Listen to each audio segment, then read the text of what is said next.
PFM. Nel mo commercial talk show gitu laban tri adra museum. Kita pia ma okya keringi ngara studio al tutaw. Kahale bota rang siat tara litakle ito po ura a talk show gitu. Ada pia. Bong. Oh, okay.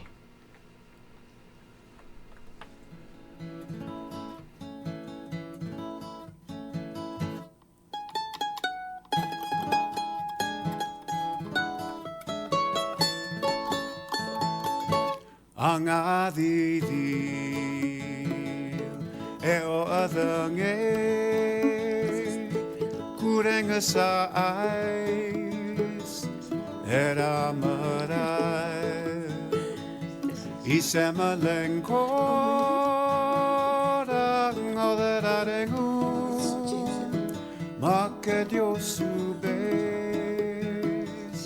amlasidad. Okay. Kabang pia kamu ngol ko yung Mal masaw spy de malungil tutaw.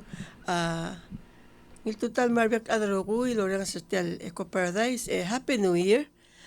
Gikora ko na makatatalibo si marmado memnani sa signature song kama malkora. Utkera rubul talbalu ma ibdul marakla ereng ukno langara cloud somewhere makatati Omurta siya kita panggila special guest lagi dari lang Jim Kesselbrat aka ngi Oreng Jim ang artiang ang ngar sil wal mamasakan face project ngi makatamo o masate al ngi kita kamle talgibal itak biscuit kadamo masate al tutaw mos mo dia project ang kamal masaul mal ulagagi del botokol alitak lamusil bukuringi gini kamu ay sasing monya concert ra kapsingan museum mamurang ra sa sabado mang kadam sa tial spider mang ngora mos modit tegil omrolen may magil lamda sa momrule. Okay. Kada bong. Jim. Ang tutao dia ang tutao ang sulang al adrorens tial program. I am so very happy to be back in my second home in Belau. And so very happy to be talking about the project that I've been working on for now 8 years, I think. 8 years. I think I've been working on this for about 8 years.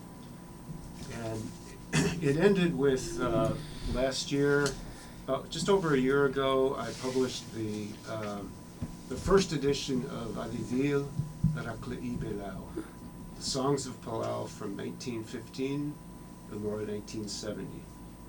And I took on this project for a number of different reasons. One of them was that I felt that it was important to preserve the old music of Palau, and especially the string band music of Palau, because being a mandolin player, my guitar, my violin, the string band sound of the 1950s and the 1960s really speaks to my heart. And I really wanted to do something to honor the musicians from especially the early 60s who played with some amazing versatility. Often their instruments were out of tune, but the melodies that they played and the way that they presented them were from the heart. Mm-hmm. And I think it was my objective to try to preserve those in a way that future generations would have access to them. And the second objective was to try to honor the poetry of the lyrics, the deep meanings that are hidden within the words of the songs. And the more I dig into these songs and I look at the lyrics, listen to the lyrics, compare one song to another, you start to see some just beautiful imagery, wonderful uses of language that, for me as a non-Palauan speaker or Malmetitu or Los Petecoy, it makes me appreciate the language, the Palauan language, as well as appreciate my own language, because I'll be done with a day of working, and I'll come upstairs to my wife and I'll say, "You'll never believe the word that I just learned. This is a great word." Wow. And we'll talk about, we don't have a word in English that's like Right. this, and Oh. so we'll talk about what the meaning is and things like that, because Maasangak, she likes the same kind of things where we really like interesting uses of words and interesting turns of phrase. So I wanted to honor the poetry, and one of the ways of honoring the poetry is to try to get the lyrics right.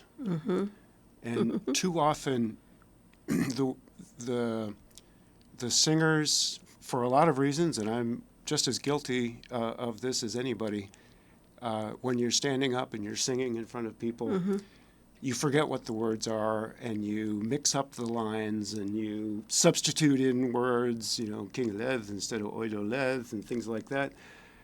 And as you do that, the songs start to change, and they move away from where the original composer intended to go. Okay. But what's really hard about this period in this book, this 1915 to 1970, is that for the most part, all of the composers, they've passed on. And I can't sit down with them and say, "What did you intend? What are the right lyrics here?" And so all we have to go on are some of the old songbooks and some of the old recordings, the old Belau recordings, the string band reel-to-reel tapes that I digitized early on in this project. Those are some of the earliest recordings of these songs that we have. Those are the sources that we've been depending on to say what were the intended words for each of these songs. And I've tried to do that in this book, and I hope I got it at least pretty close to right. And I'll talk a little bit more about how in the first edition I made a lot of mistakes. And I'm sure there's still more mistakes in what I have. The third thing that I wanted to do is I wanted to be able to at least start to answer the question to someone who's not from Palau. What is Palauan music? Oh, okay. When someone asks me, "Oh, I've never heard Palauan music. What is Palauan music? What's it about? I don't understand the words. What are these songs singing about?" And so I'm an engineer by trade. I'm not a ethnomusicologist. Right. In fact, they probably would kick me out of any meeting that they had because I don't do things the way they do. So for that, would this be called ethno or indigenous music? Because ethno would more like chants but these are like the Basil or modern. I don't know. Yeah. I don't know. I'm not in that club. I see. My understanding is that the term ethnomusicology is kind of an outdated term. Right. Okay. It's kind of a colonist Colonial. colonial term because I see. it implies people other than So it's musicology. It's studying of the music, and each culture has their own music. So whatever we want to call it, I often call myself now. I think on my LinkedIn page I say one of my hats that I wear is a music researcher. Okay. I don't know what that means.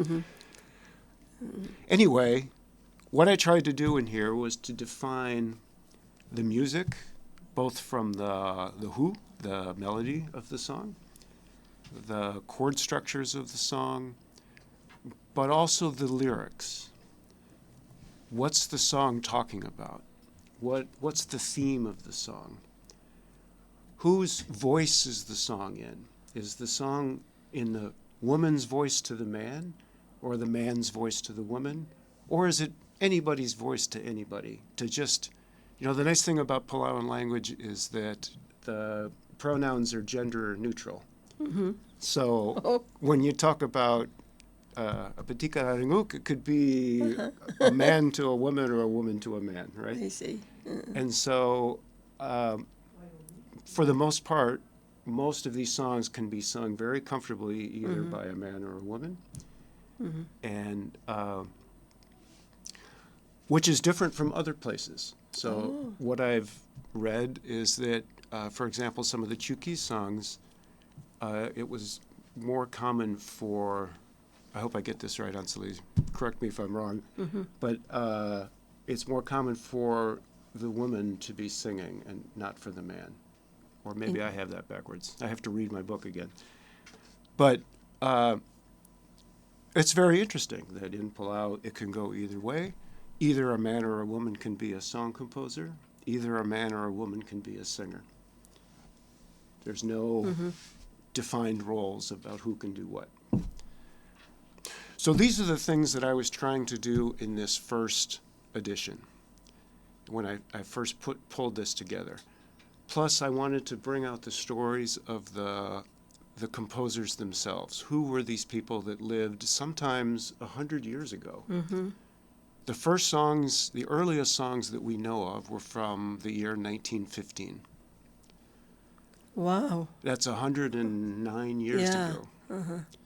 And think about how different life was in Palau Then. or anywhere 109 years ago.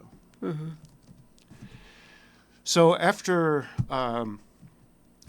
we printed these books and I came to Palau and we had lots of fun parties and we sang a lot of songs, during that trip I collected several important new pieces of information for me. So one piece was that Lilian Uludong was very kind to lend me Aichi Ngerakabai's songbook, which was quite a treasure. Wow. And one of the things that I've done over the last year with the help of Yoichi Rangil, Felix Okabe, is to go through the songbook for all the songs that are in here and very carefully compare word for word the lyrics that I had and the lyrics that Aichi had. And where they were different, we would talk about these songs and we'd listen to the recordings again and we'd say, which is the right words that really belong here? Did we misunderstand it? Because very often we had to just sort of guess what we were hearing. And you know how people, they kind of garble when they talk So like or sing. When they sing. during again your talks, you would sort of put yourself back in the day where during Aichi's time, or what was he trying to say? Or no, we used it as a source because first of all, Aichi was fluent in Japanese from my understanding. So sometimes the Japanese that was in Aichi's songbook was much more accurate than the Japanese that shows up in some of the later songbooks. So we wanted to make sure that was correct. And then even some of the Palauan, the word would change. So I have maybe 15 different songbooks that people have given me over time. I see. And many times there's different words in all those different songbooks. And, then we have to decide, what was the composer's intent?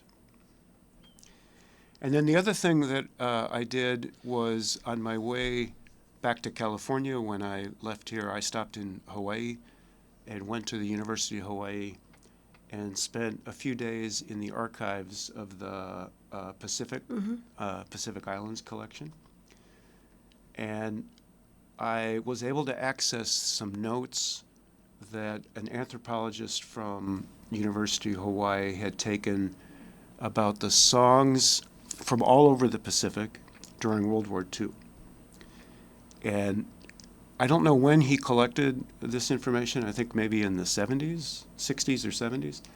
But for several of those World War II songs, he had the backstory Oh, wow. of who wrote the song Really? and what was it what it was Who about. was the anthropologist? Jeff, I want to say Jeffrey White was his name. Oh yeah, with the. University of Hawaii. Yeah. Okay. Yeah, sounds familiar. Yeah. So, in some cases, the information he had, I think, was wrong because I'd heard from people here different stories, and sometimes you have many stories for the same thing, and you have to kind of weigh them. And I also found a very nice short autobiography of Imise that I hadn't seen before. Oh. About his youth and how he had learned music and things like that. So I've included all of that in the second edition This. and fixed some of the what we considered to be mistakes in the lyrics. And now this second edition, I've made a PDF available for download from my website at ochacha.wordpress.com. So please feel free, go and download it, and then let me know what other The second mistakes you edition. find. Okay. ochacha.wordpress.com. So that's where we stand on this book. I have another maybe 30 songs from this period up until 1970 that with Yoichi Ringilma, Felix Okabe, I've been working on getting the words right in the translations. These were songs that were on the old Ngerel Belau tapes. And eventually there'll be a third edition that I intend to include those additional songs into. And they're pretty much done, except now I have to write the notes for them and actually get some more Japanese translation, get that a little cleaner. So that's what I've been working on for all of the songs up until 1970. So again, if anyone has any comments or corrections or no, that's not who wrote that song. My uncle wrote that song. Please write to me. You can message me on Facebook through Ngiroreng or email to Pia and she'll send it to me. I'm happy to get comments, and I probably will keep revising this book until I die, so that we have a place that has a good collection of the right lyrics and the right notes and things like that. So this is really just something that you're interested in. It's just your labor of love. Labor of love. Yeah, something that you yeah. really.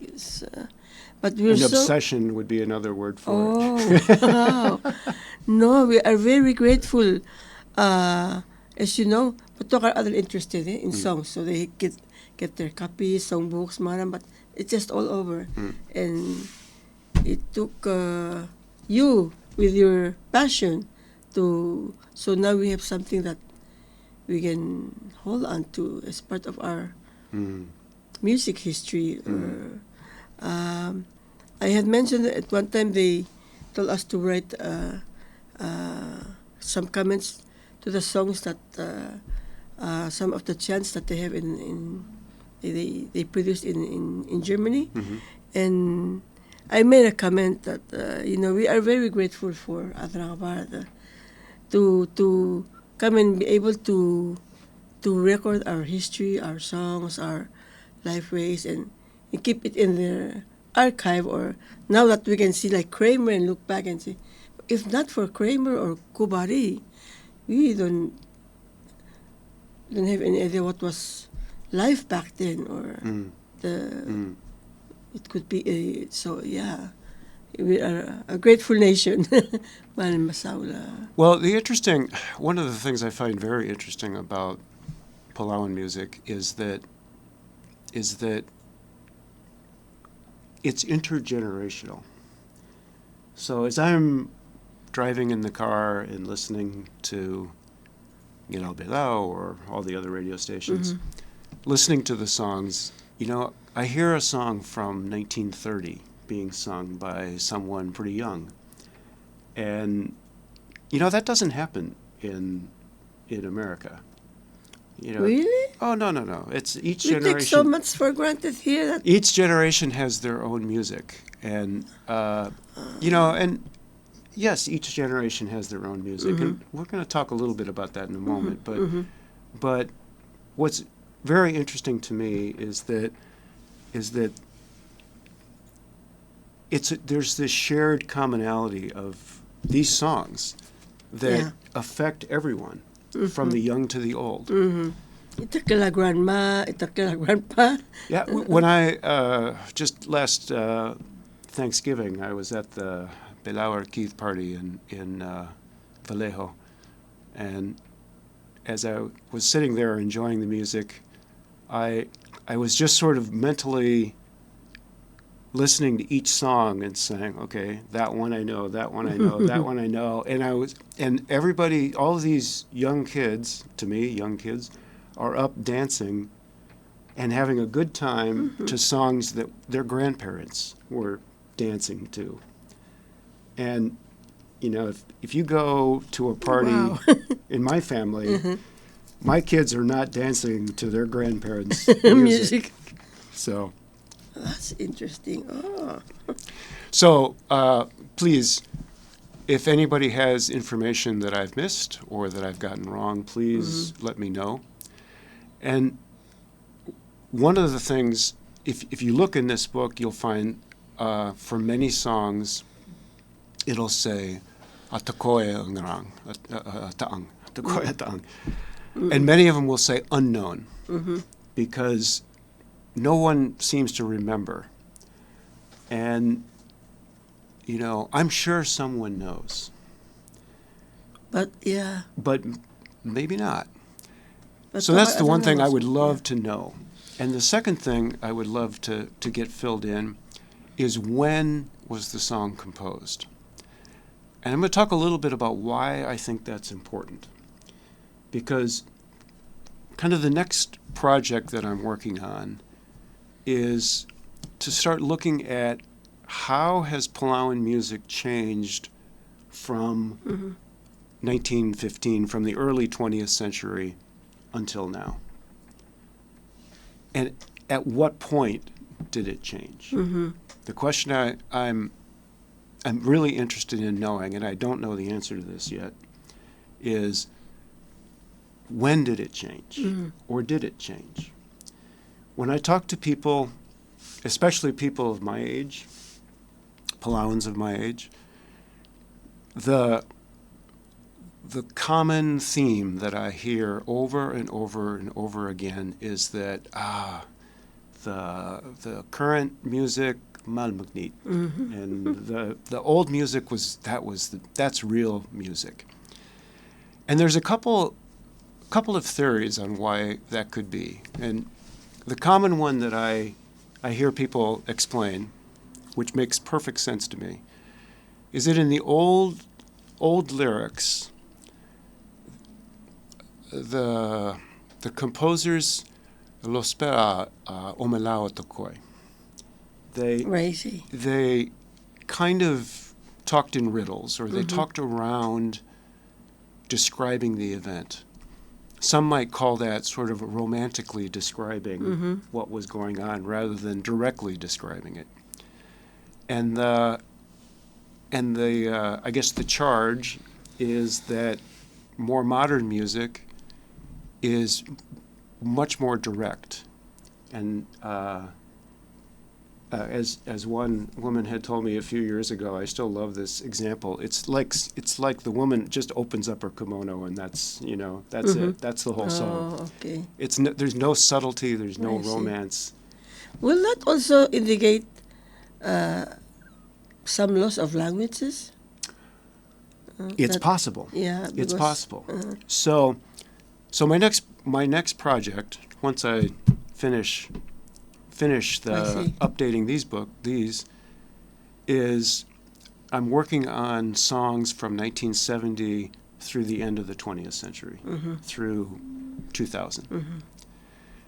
And I've started on that already. I've started collecting songs and working on translations and just understanding the lyrics. And I will agree, I've only started this work, so I really can't give any definitive answers, but there's a lot of Belau at Takoi in some of these songs. Very, very well done. And I just later songs, the 70s? In the 70s and 80s and 90s. And I just had a wonderful long conversation with Haley, my Louise, this week, or last week, whenever. Last week, yeah. And, I told them how much I loved their use. Some of the word usage that they have is just so creative. My in favorite, their songs, yeah? In their songs.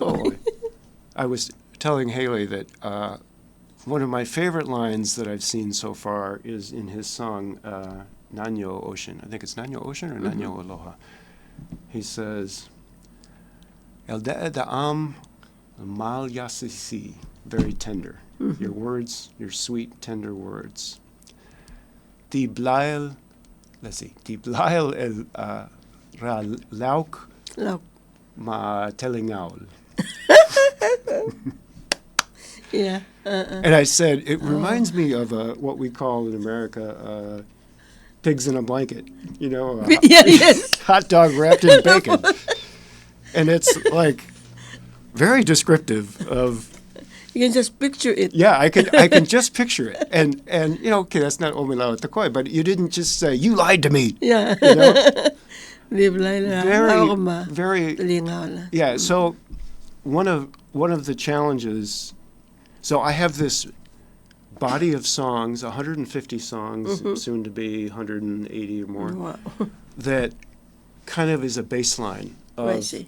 of this is older Palauan songs. And I'd like to even subdivide it further by saying, okay, up until World War II, this is what songs were like after World War II. But a lot of these songs, we don't know when they were written. Yeah. Were they in the 30s? Were they in the 50s? We don't know. And then like some of Imse's song about the environment are so true today. And all this climate change and this nature and his environment. Yeah. And he was the only one that talks about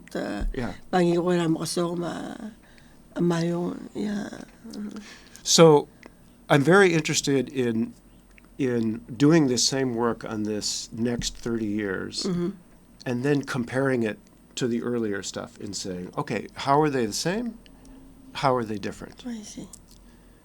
And I have a few theories. So one theory is Belau at Takoi versus Di Melemalt. The other theory is that we're just grumpy old people. Grumpy? Grumpy. Like the old man who says, everything was better when I was young. Yeah. And that's true of every culture, I think. Everyone says that things were better when they were young. And there's a reason for that. We have, especially for music, we have preferences for the music that we heard when we were young. They're deeply instilled in our soul. And this isn't just me talking. There's actually research, cognitive science research that backs this up, that says between the time of about the age of 11 and about your early 20s is when you establish kind of deep in your soul the songs that you heard then really affected you, and you carry those songs with you the rest of your life. And I have a personal story that kind of illustrates this. My mother died when she was 95. She lived a very long life, and in her last years, she had very bad dementia, to the point where she didn't recognize anyone anymore. She didn't recognize me. She had lost her hearing and couldn't see very well, and was just kind of living inside her head. And so when I'd go visit her, she didn't know if I was there or not, and it was very sad. At one time I went when she was not responding very well, and I brought my mandolin with me, and I'm going to get a little emotional when I say this one, but I put her hand on the body of the mandolin, and I started to play this song. And it's a song it was a lullaby that she sang to all of her children, and then she sang to her grandchildren. And so, deeply imprinted. And I think that her mother had sung it to her and to her younger brothers, because this lullaby was written in the 1890s. Wow. So I started playing this.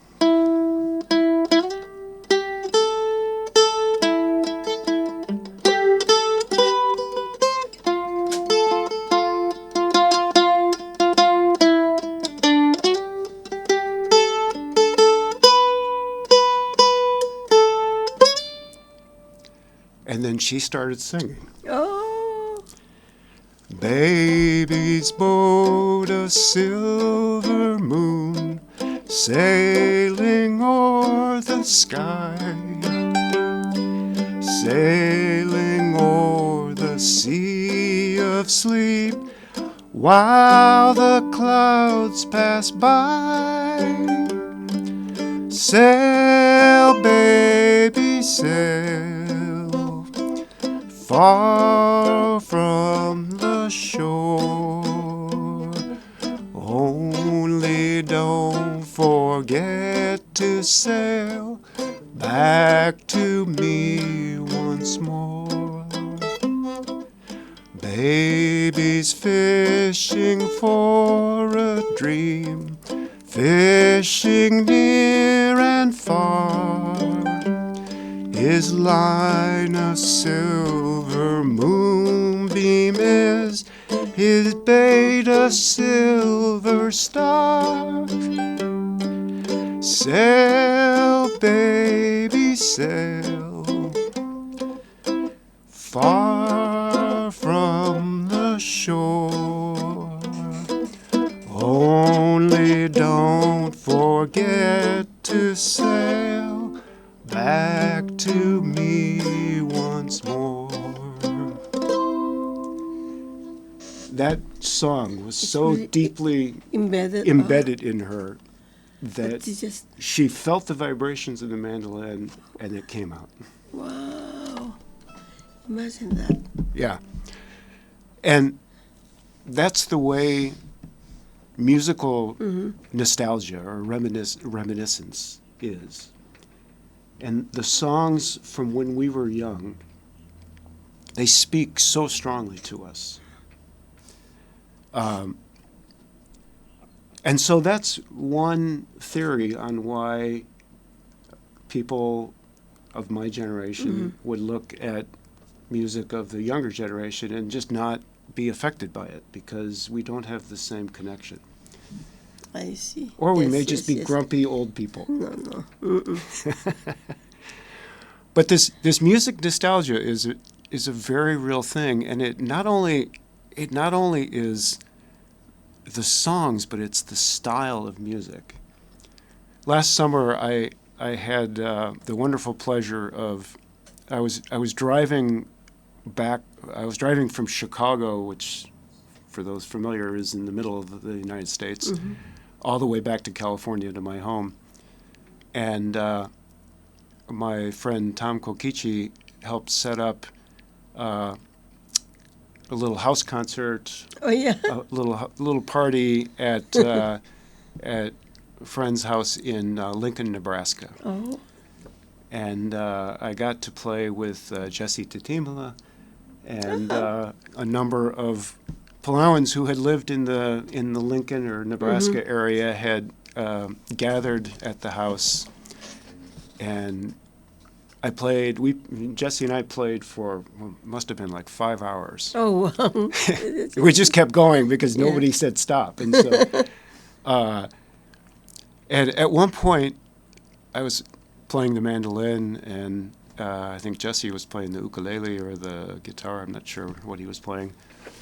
And I was watching a guy sitting on the couch, and he had his eyes closed, and he was just transported back. And then after the song was over, he said, you know, I felt like I was 10 years old again. Oh, see? And I was like going to sleep on the tatami, and I had Belau on, and my father was saying, turn that off, but I wanted to, go to sleep, and I wanted to just listen to Neterio play his mandolin. Oh, wow. He said, that just transported me back. Adidil. Go back in time. It's so close to la music, eh? Art and music and all this that we tend to think it's not important. I mean, for us other Belau, or dito ko umilin makamingitak lang but they are spiritual things that are being. They're spiritual and their health. This isn't just Health. just playing around. Yes. I think that's one of the reasons we're all very sick because before we used to have kladaw and music and dancing and visiting each other, kladaw and more, so we were happier people. But that's not so common anymore. But igamal maklol to tell. I hope per other orang sertiang amal mamdingin wasi. It's very important. Mura healthy ka, mura your happiness. I mean, some nations are also maringisel wala yung to gauge the level of happiness of a nation. Yeah. Yeah. And this is malugil kung nasum part. Yeah. And even though most of the songs are about heartbreak, it still makes us feel good. Yeah, right? of course. That's a whole another hour we could spend talking about why do we sing about heartbreak. This time makamal ngila tema malmay, tema la umrada rock, so people were just trying to pull you back and forth. Tokar asal marada rock mar adargal ma. Yeah, so hindi na kaso dalaw ay sira kapsangay. We have last concert tangin orang nakapasingin na museum 6 to 10 o'clock. The public is invited.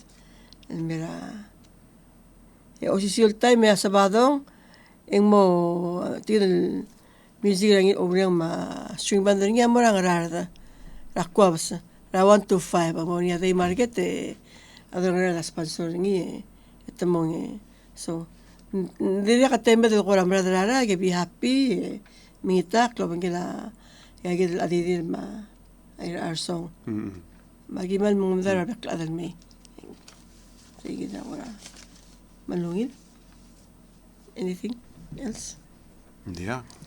ma tiagid ko ra amra kreasyon gid do you want to have anything more? Okay. Kumal masaw labek ade spy no sulang ade Eco Paradise